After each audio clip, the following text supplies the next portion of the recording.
उसके अनुसार आपको उपलब्धियां होंगी, ऐसा मेरा सोचना। ठीक है, ये तो बात हो गई।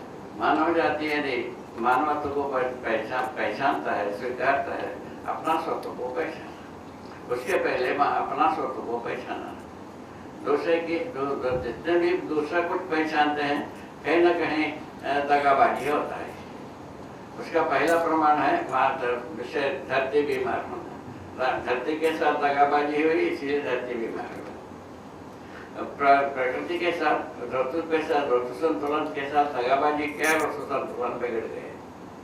दोनों आपके सामने भूत जैसा हो चुका है। इसको आप लोग पहचाने हैं, नहीं पहचाने, हम नहीं जानता, आगे बयान करेंगे। हम तो पहचाना, धरती बीमार हो चुके हैं और ऋतु से असंतुलित हो चुके हैं।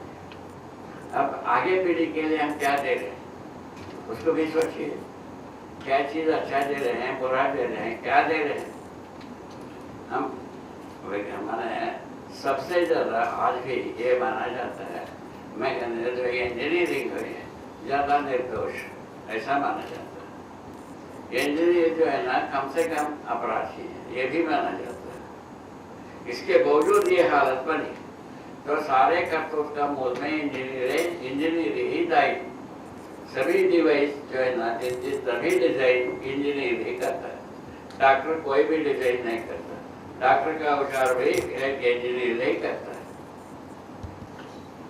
ठीक है, एक तो 4 बात हो गई। उसके बाद जो है ना, 5वीं बात यह आता है, हम स्वस्थ रूप में जीना है कि नहीं, सुखपूर्वक जीना है कि नहीं जीना, न अपराध मुक्ति से जीना है कि नहीं, गलती से मुक्ति जीना है कि नहीं, भ्रम से मुक्त होना है कि नहीं होना है, इसको भी सोचिए। यदि ये सब जरूरत है, तब जो है ना, ये आपके सामने प्रोजेक्ट है, चेतना विकास मूल्य शिक्षा। इसके लिए क्या चेतना विकास पूछना, उसके लिए ये कहा गया है उसमें पूरा प्रोजेक्ट में, तो मानव चेतना, देव चेतना, दिव्य चेतना का अध्ययन कराते हैं। मानव चेतना में न्यायपूर्वक जीना बनता है, न्याय प्रधान विधि से समाधान सत्यपूर्वक जीना बनता है। देव चेतना में समाधान पूर्वक सत्य और न्यायपूर्वक जीना बनता है। दिव्य चेतना में सत्यपूर्वक न्याय और धर्म पूर्वक जीना बनता है। ये हमने अनुभव किया हुआ व्यक्ति यहाँ बैठा है। हम स्वयं पारंगत हों, प्रमाण हो, दोनों बात। एक व्यक्ति आपके सामने है, जीता जागता, हमारा आयु इस समय में 90 वर्ष की, तो ये आपको कह रहे हैं। इस स्थिति में यदि आगे पीढ़ी को यदि समझदार बनाना है, वह संभावना आपके सामने रखी हुई, उसको सदुपयोग करने की इच्छा आपकी की है। पारंगत होकर के प्रमाणित करना आप ही हैं, दूसरा कोई करेगा नहीं। हम पारंगत हो गए, प्रमाणित हो गए, आप तक गए, ऐसा होने वाला नहीं। पहले हम ये मानते रहे, हम उसी बात को हम प्रस्तुत किया हूँ। मैं ऐसा वेद मूर्ति परिवार की संतान हूँ, मैं स्वयं कहता रहा भगवान सर्वज्ञ है, सबको तारने वाला है, ऐसा कहते हैं। भगवान किसी को तारता न है, आदमी स्वयं समझदार होकर के तकता। हम इस निष्कर्ष पर अपने अनुसंधान पूर्वक ये मानव चेतना, देव चेतना, दिव्य चेतना को हम अनुसंधान पूर्वक पाया हो, उसमें हम पारंगत हों, प्रमाण हों, और उसको शिक्षा विधि से सर्वसुलभ करने की व्यवस्था दिया है। उसको सदुपयोग करना ना करना आपकी इच्छा पर निर्भर। हरि शरण, जय हो। आगे की बात, आगे जो पूछना है सबके लिए हम उत्तर देने के लिए बैठा। सबसे ज्यादा इंक्वायरी करने वाले, सटीक इंक्वायरी करने वाले इंजीनियर होते हैं, ऐसा मेरा मानना है। ठीक है, ठीक है साधु, ये ठीक है यहाँ तक। हाँ, आगे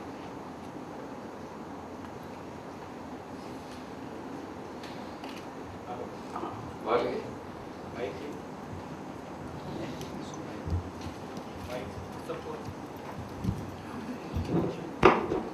ज्यादा प्रश्न मैंने लाए हैं, अभी पूछो। 1-2 पूछिए। अच्छा, या बाद में आपसे कभी बोल रहे हैं कि हम ज्यादा प्रश्न लाए हैं, तो अभी कितने प्रश्न पूछे, तो मैंने 2 प्रश्न पूछे। एक करके जितने भी पूछना पूछ लीजिए। ठीक है। एक पहले पूछिए। आपकी किताब में मैंने जीवन परमाणु के बारे में पढ़ा, जीवन परमाणु के बारे में पढ़ा भी। जड़ परमाणु में मध्यांश में भी कण होते हैं, तो जीवन परमाणु में आत्मा मध्यांश है, उसका स्वरूप कैसे रहता है? आत्मा के परमाणु में किया गया नहीं है।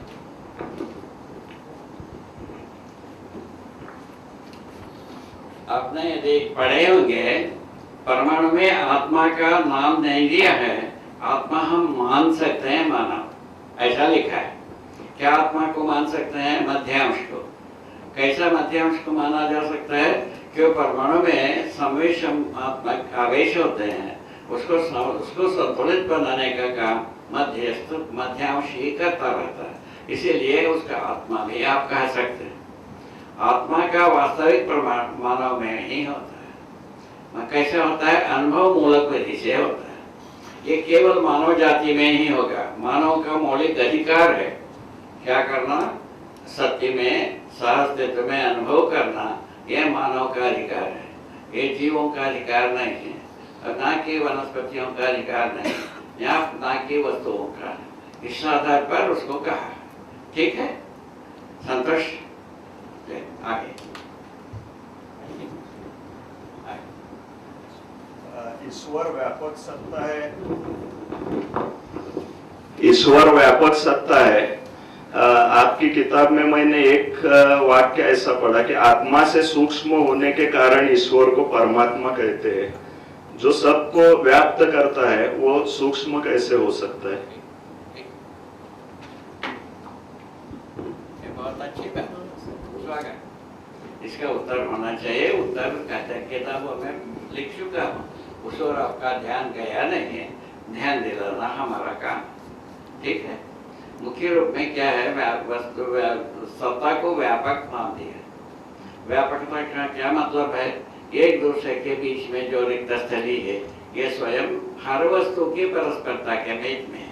एक परमाणु अंश के परस्परता के बीच में यही वस्तु है।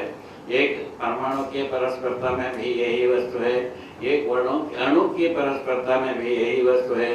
अणुरचित रचना, बड़े से बड़ा धरती की दूसरे धरती की परस्परता के बीच में भी यही वस्तु है।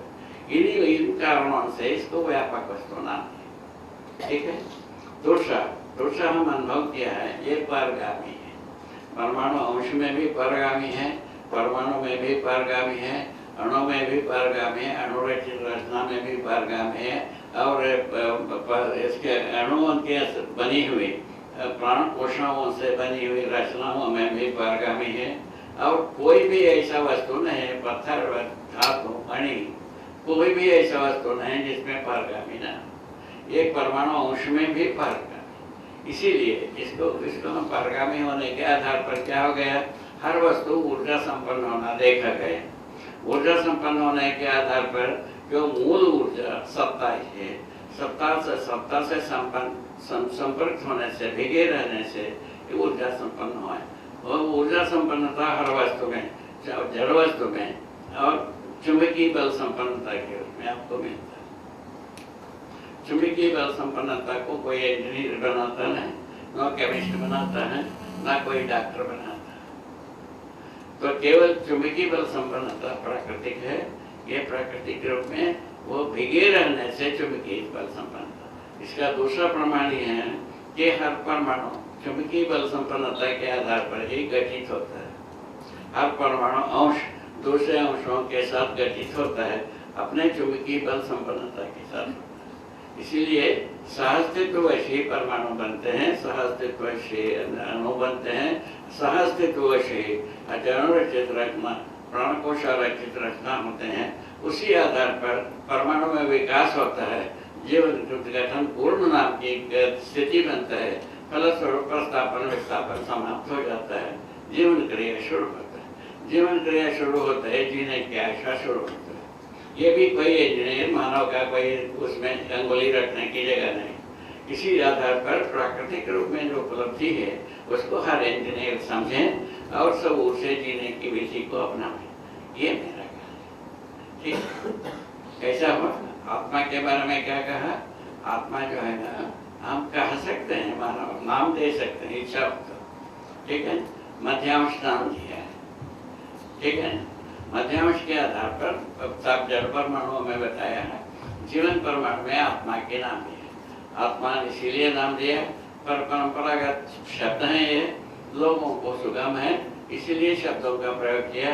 उसका परिभाषा हमारा दिया हुआ, परंपरा की शब्द है, परिभाषा में है, ठीक है। और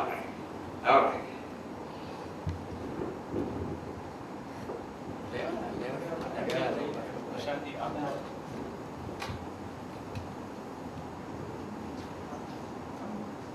भैया प्रश्न थोड़ा बच गया। जो चीज व्यापक है वो चीज सूक्ष्म कैसे हो सकती है? एक कुर्सी लो यहाँ बैठो। बाबा जी, इनका जो प्रश्न है कि जो वस्तु व्यापक है वो सूक्ष्म कैसे है, ऐसा है। अभी आपको निवेदन किया, थोड़ा सा सुनना भी चाहिए। हम केवल बोलना नहीं सीखने से काम नहीं चलेगा। अभी तक तो ऐसा हुआ नहीं, क्यों? हम स्वयं उन्होंने पूछा अभी। सुनो तो, साधु भैया वही वो साधन ही है, क्यों ना?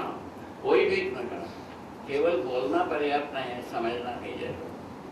अभी हमने आपके सामने ये प्रस्तुत किया है, तो परमाणु में भी, परमाणु अंश में भी, पत्थर में भी, धातु में भी पारगामी है।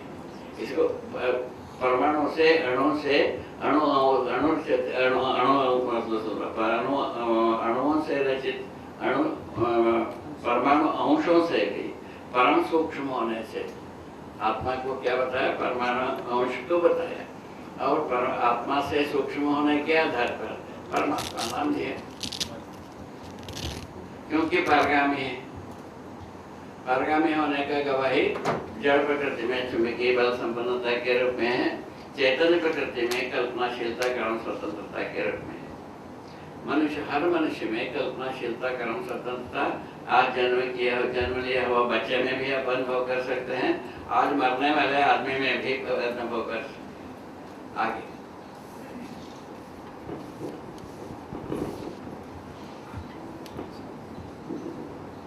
किताब में मैंने और एक चीज देखी है कि चैतन्य परमाणु जो है वो जड़ से ही विकसित होके बना है, गठन पूर्णता प्राप्त उसमें हुई है। तो अभी जैसे कोई जीव जन्म लेता है, तीसरे या चौथे महीने में जीवन परमाणु उसमें होता है, ऐसा है। वो बाहर से प्रवेश करता है या अंदर का ही जड़ परमाणु विकसित हो जाता है गठन पूर्ण स्थिति में।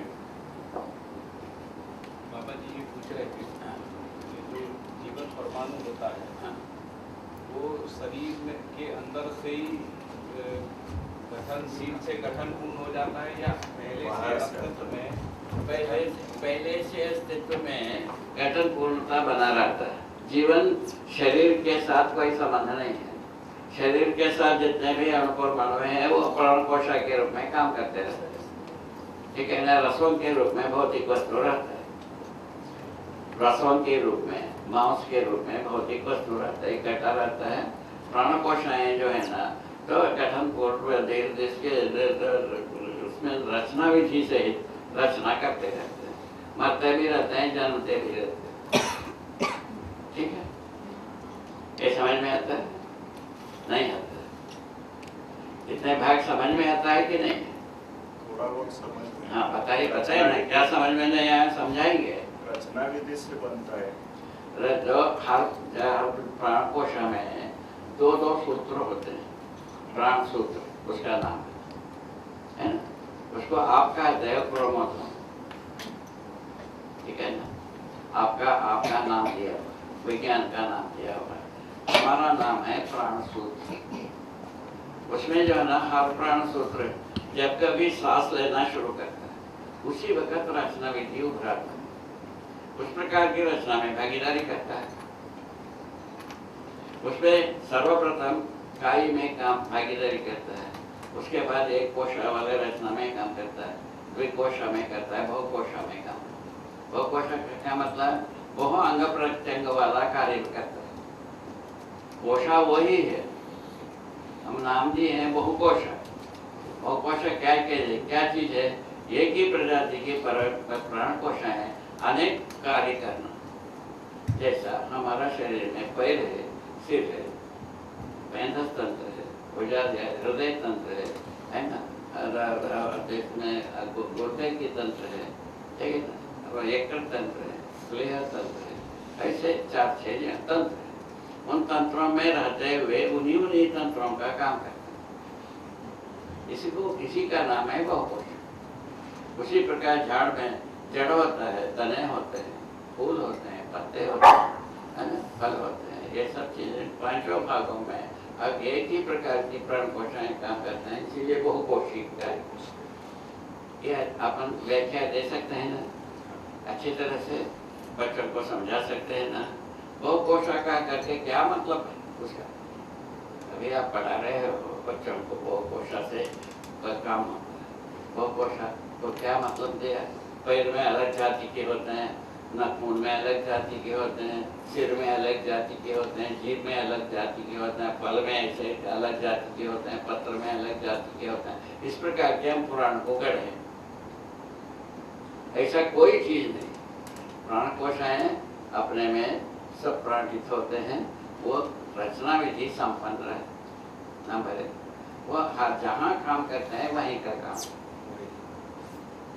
इससे क्या हुआ?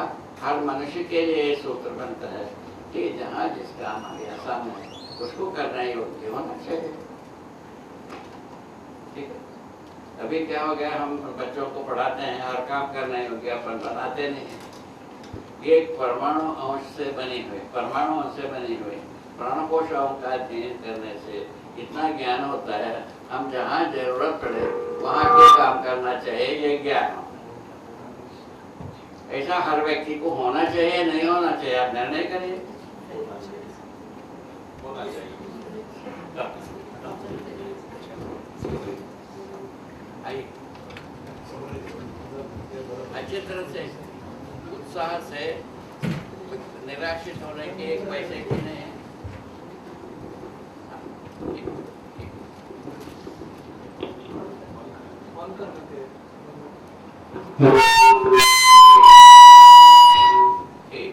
प्राण कोशिकाएं जो है वो जड़ ही रहती है।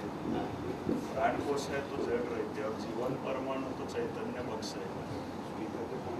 ये कह रहे बाबा जी, प्राण कोशाएं तो जड़ रहती है और जीवन परमाणु चैतन्य। हाँ, ठीक है, ठीक है।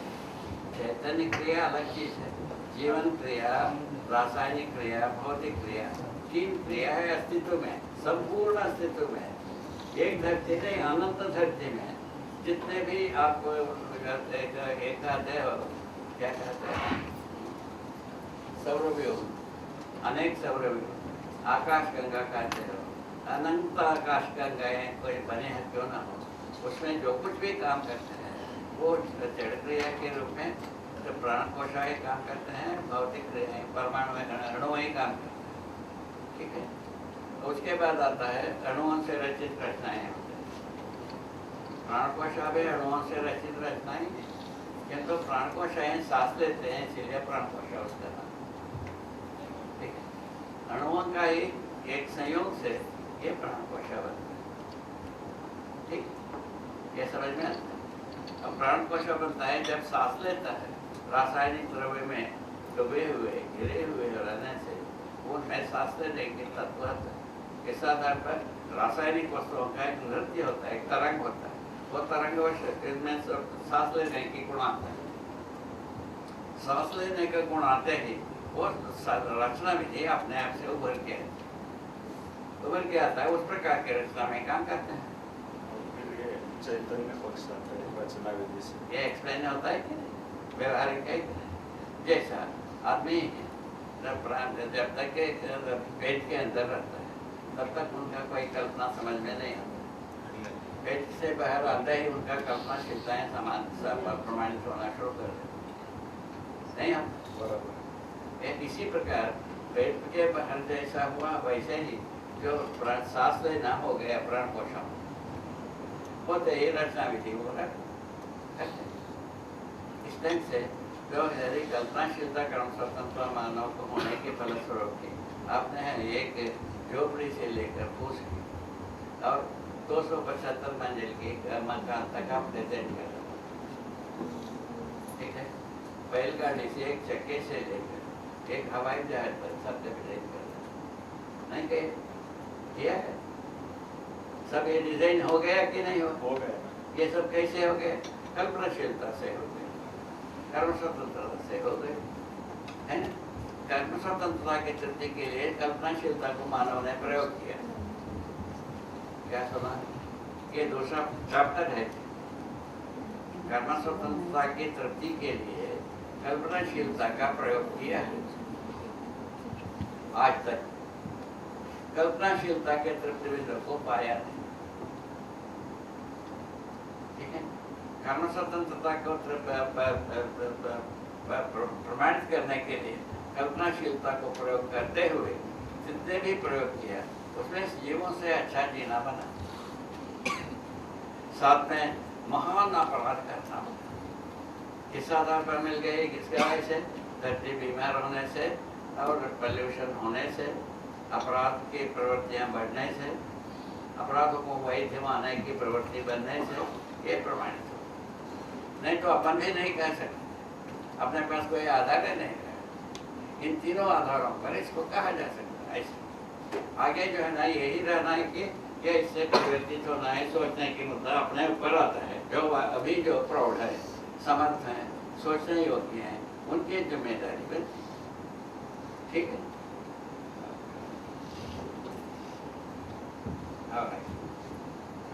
हेलो, तो मुझे ऐसा पूछना है आपको कि हमने अभी एक आपसे सुना है कि हमारे शरीर में अलग अलग टाइप की पेशियां यानी different cells are there and they are all working together. ये सब एक साथ मिलके कहीं भी कॉन्फ्लिक्ट न करके काम करते हैं और हमारा शरीर पूरा बनता है। वो जो 100 साल 50 साल जी सकता है, उसमें कहीं भी कॉन्फ्लिक्ट नहीं आता है। मगर हमारे सोशल सिस्टम में हम भी अलग अलग लोग रहते हैं, अलग धर्म के लोग रहते हैं, जाति के लोग रहते हैं, अलग अलग स्टेटस के लोग रहते हैं। फिर भी ये हमारा एक जो मनुष्य की जो ट्री है या मनुष्य की शरीर है, अगर हम इसको हर एक आदमी को एक सेल ले और इस सेल से पूरा समाज बनता है ऐसे कहे, तो ये समाज आपस में कॉन्फ्लिक्ट करता ही है। जैसे शरीर में नहीं होता है। शरीर में हमारी अलग अलग सेल, जैसे नाखून में अलग सेल होती है, पाँव में अलग सेल होती है, ब्रेथ में अलग सेल होती है, आंखों में अलग सेल होती है, त्वचा में अलग सेल होती है, मगर ये सेल कभी भी एक दूसरे से